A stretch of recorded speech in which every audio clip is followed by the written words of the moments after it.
Hello everyone, I'm back with some more sets of words on pronunciation based on heteronyms.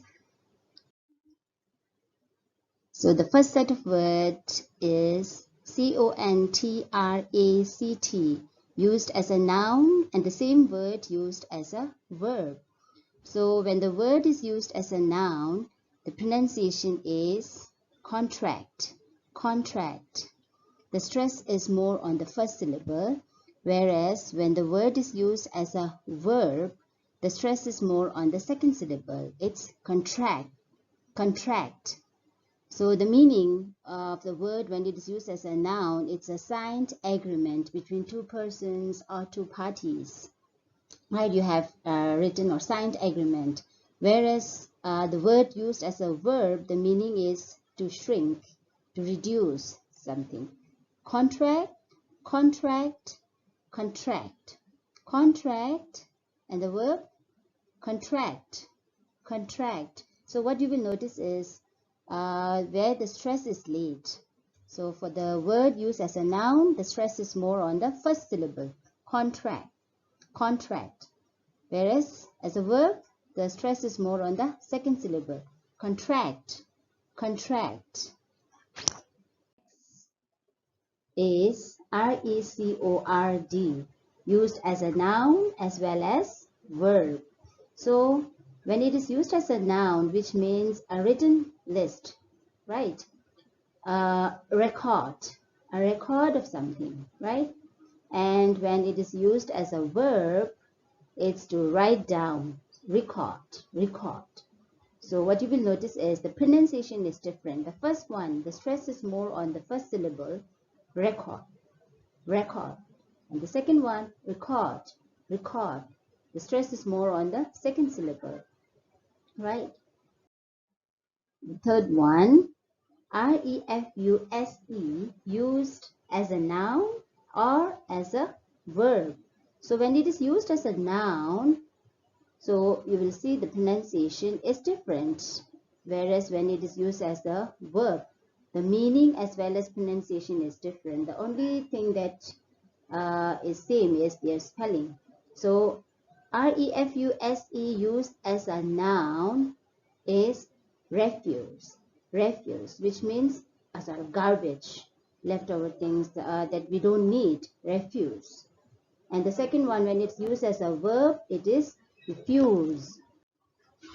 So what you will notice here is when the word is used as a noun, the stress is more on the first syllable and the pronunciation is a little different. It's a refuse, refuse. Stress is more on the first syllable, I said. And when it is used as a verb, that is to deny. Okay, you deny, you don't accept something. So that is, the stress is more on the second syllable, refuse, refuse.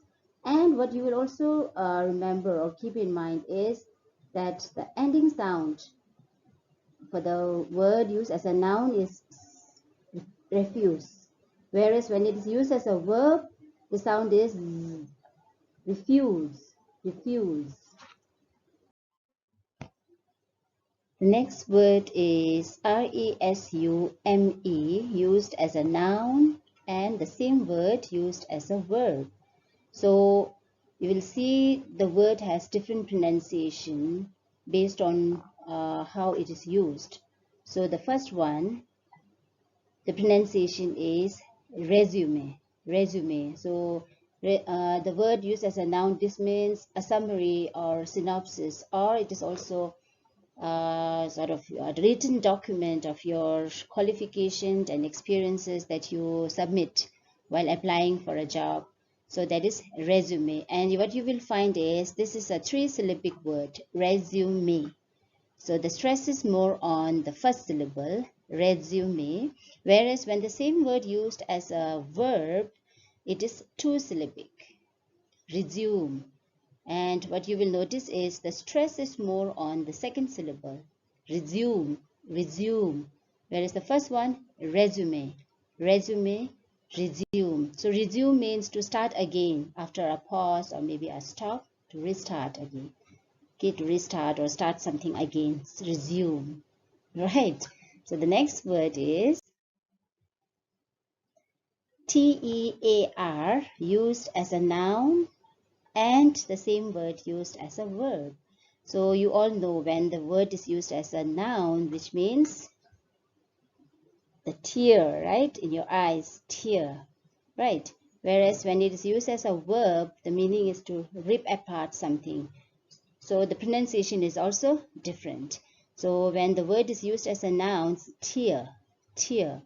Whereas the word, when it is used as a verb, it's tear, tear, not tear, but tear, to rip apart. Tear pages of paper or tear a piece of cloth. Tear, tear, tear, tear. So this is all for today, and I'll see you soon. Thank you. Take care.